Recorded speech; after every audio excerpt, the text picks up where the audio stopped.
CJ Roy ಏನಿದ್ದಾರೆ suicide ಮಾಡ್ಕೊಂಡಿದ್ರಲ್ಲ ಆ ಒಂದು ಪ್ರಕರಣಕ್ಕೆ ಸಂಬಂಧಪಟ್ಟ ಹಾಗೆ ಈಗ ಮಹತ್ವವಾದಂತಹ ಬೆಳವಣಿಗೆ ಆಗಿದೆ. ಸರ್ಕಾರ ಒಂದು ನಿರ್ಧಾರವನ್ನು ತೆಗೆದುಕೊಂಡಿದೆ. ಈಗ SIT ತಂಡವನ್ನು ಕೂಡ ರಚನೆ ಮಾಡಿದೆ. ಅದನ್ನು SITಗೆ ವಹಿಸಿದೆ. ಸರ್ಕಾರ ಈ ರೀತಿಯಾದಂತಹ ಒಂದು ನಿರ್ಧಾರವನ್ನು ಮಾಡಿದೆ. CJ ರಾಯ್ ಅವರು ಆತ್ಮಹತ್ಯೆಯನ್ನು ಮಾಡಿಕೊಂಡಿದ್ರು. ಸರ್ಕಾರ ಈಗ SITಯನ್ನು ರಚನೆ ಮಾಡಿ ನೀವು ತನಿಖೆ ಮಾಡ್ರಿ ಅಂತ ಹೇಳಿದೆ. ಜಂಟಿ ಕಮಿಷನರ್ ಆಗಿ ವಂಶಿ ಕೃಷ್ಣ ಅವರ ನೇತೃತ್ವದಲ್ಲಿ ಈ ತನಿಖೆ ನಡೆಯುತ್ತೆ. ಆ ತನಿಖೆಯಲ್ಲಿ ಬೆಂಗಳೂರು ದಕ್ಷಿಣ ವಿಭಾಗದ DCP ಲೋಕೇಶ್ ಕೂಡ ಇರ್ತಾರೆ. ಅವರು ಕೂಡ ಭಾಗಿಯಾಗಿರ್ತಾರೆ. ಅವರು ಕೂಡ ತನಿಖೆಯನ್ನು ನಡೆಸ್ತಾರೆ, ತನಿಖೆಯಲ್ಲಿ ಸಹಾಯ ಮಾಡ್ತಾರೆ. ರಹಸ್ಯ ಸಾವಿನ ಒಂದು ವಿಚಾರಗಳನ್ನು ಹೊರಗೆ ತೆಗೆಯೋಕೆ ರಾಜ್ಯ ಸರ್ಕಾರ ಈ ರೀತಿಯಾದಂತಹ ದಿಟ್ಟ ನಿರ್ಧಾರ ತೆಗೆದುಕೊಂಡಿದೆ.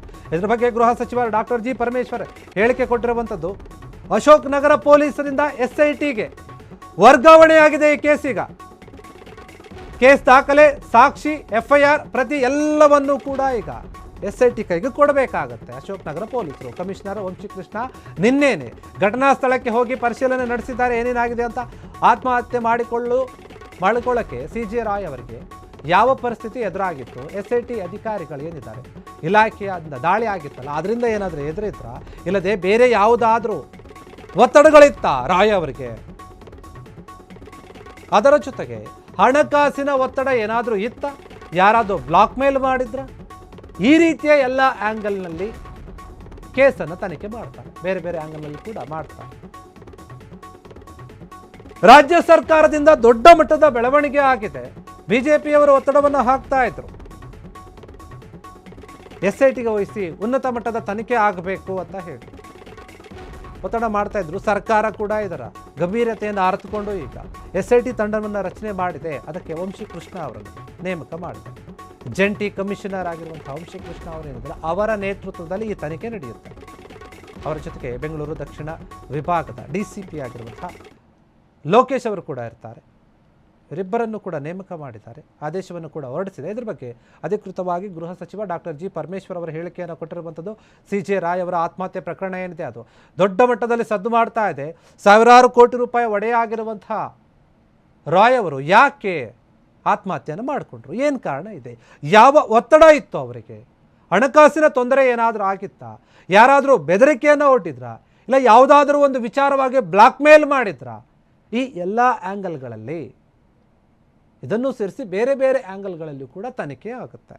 ಅಶೋಕ್ ನಗರ ಪೊಲೀಸರು ಏನಿದ್ದಾರೆ ಅವರ ಹತ್ರ ಇರುವಂತಹ ಎಲ್ಲ ಡಾಕ್ಯುಮೆಂಟ್ಗಳನ್ನು ಈಗ SIT ತಂಡಕ್ಕೆ ಕೊಡಬೇಕಾಗತ್ತೆ. ಕೇಸ್ ದಾಖಲೆ ಆಗಿರ್ಬೋದು, ಸಾಕ್ಷಿಗಳಾಗಿರ್ಬೋದು, FIR ಪ್ರತಿ ಆಗಿರ್ಬೋದು, ಅದು ಸೇರಿ ಇನ್ನು ಬೇರೆ ಬೇರೆ ಏನು ಅವರ ಹತ್ರ ದಾಖಲೆಗಳಿದೆ ಈ ಕೇಸ್ಗೆ ಸಂಬಂಧಪಟ್ಟ ಹಾಗೆ ಆ ಎಲ್ಲ ದಾಖಲೆಗಳನ್ನು ಕೊಡಬೇಕಾಗುತ್ತೆ SIT ಟೀಮ್ಗೆ. ವಂಶಿ ಕೃಷ್ಣ ಅವರು ನಿನ್ನೆ ರಾತ್ರಿನ ಹೋಗಿದ್ದರು. ಈ ವಿಚಾರ ಅವರಿಗೆ ಮೊದಲೇ ಗೊತ್ತಿರುತ್ತೆ ಅನಿಸುತ್ತೆ. ಗೃಹ ಸಚಿವರು ಮಾತನಾಡಿರ್ಬೋದು, SITಯನ್ನು ರಚನೆ ಮಾಡ್ತಾ ಇದ್ದೀವಿ, ನೀವೇ ಅದಕ್ಕೆ ಮುಖ್ಯಸ್ಥರಾಗಿರ್ತೀರಾ, ತನಿಖೆ ನಡೆಸಬೇಕಂತ ಹೇಳಿರ್ಬೋದು. ಅದಕ್ಕಾಗಿಯೇ ಅವರು ನಿನ್ನೆ ರಾತ್ರಿ ಹೋಗಿ ಆ ಸ್ಥಳವನ್ನು ಪರಿಶೀಲನೆ ಮಾಡಿದ್ದಾರೆ.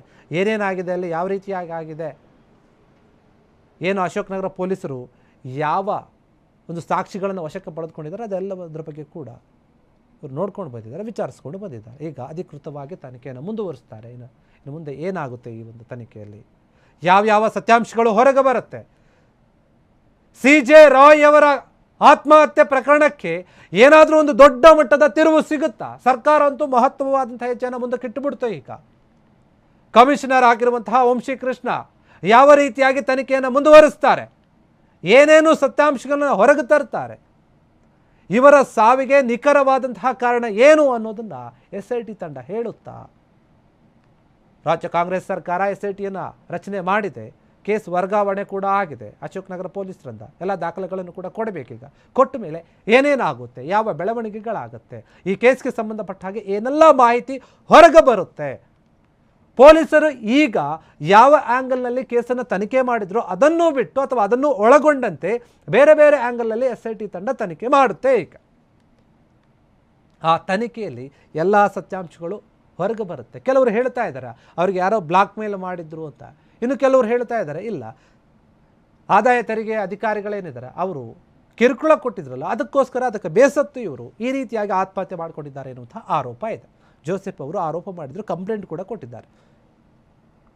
ರಾಯ್ ಅವರ ಒಂದು ಈ ಸಾವಿಗೆ ಅಧಿಕಾರಿಗಳೇ ಕಾರಣ ಅಂತ ಇನ್ನು ಬೇರೆಯವರು ಬೇರೆ ಬೇರೆ ರೀತಿಯಾಗಿ ಆರೋಪಗಳನ್ನು ಮಾಡ್ತಾ ಇದ್ದಾರೆ. ಆದರೆ ನಿಖರವಾದ ಕಾರಣ ಗೊತ್ತಾಗೋದು ಮಾತ್ರ ಅಧಿಕಾರಿಗಳು ಸರಿಯಾದ ರೀತಿಯಲ್ಲಿ ತನಿಖೆಯನ್ನು ಮಾಡಿದಾಗ ಮಾತ್ರ ಗೊತ್ತಾಗುತ್ತೆ. ಅದಕ್ಕೆ ವಂಶಿ ಕೃಷ್ಣ ಅವರನ್ನು ನೇಮಕ ಮಾಡಿದ್ದಾರೆ. ಅವರ ನೇತೃತ್ವದಲ್ಲಿ SIT ತಂಡ ದಾಖಲೆಯನ್ನು ಹುಡುಕುತ್ತೆ, ಸತ್ಯಾಂಶವನ್ನು ಹೊರಗೆ ತೆಗುತ್ತೆ. ಈ SITಯಿಂದ ಏನಾಗುತ್ತೆ ಅದನ್ನು ನೋಡಬೇಕು. ಪರಮೇಶ್ವರ್ ಅವರೇ ಅಧಿಕೃತವಾಗಿ ಹೇಳಿಕೆಯನ್ನು ಕೊಟ್ಟಿದ್ದಾರೆ. ಇನ್ನು ಮುಂದೆ SIT ತಂಡ ಈ ಕೇಸನ್ನು ತೆಗೆದುಕೊಂಡು ತನಿಖೆಯನ್ನು ಮುಂದುವರಿಸುತ್ತೆ. ಕ್ಷಣ ಕ್ಷಣದ ಸುದ್ದಿಗಳಿಗಾಗಿ ಫ್ರೀಡಂ ಟಿವಿ ಸಬ್ಸ್ಕ್ರೈಬ್ ಮಾಡಿ, ಲೈಕ್ ಮಾಡಿ ಹಾಗೂ ಫಾಲೋ ಮಾಡಿ. ಹೊಸ ಸುದ್ದಿಗಳ ನೋಟಿಫಿಕೇಶನ್ಗಾಗಿ ಬೆಲ್ ಐಕಾನ್ ಮೇಲೆ ಕ್ಲಿಕ್ ಮಾಡಿ.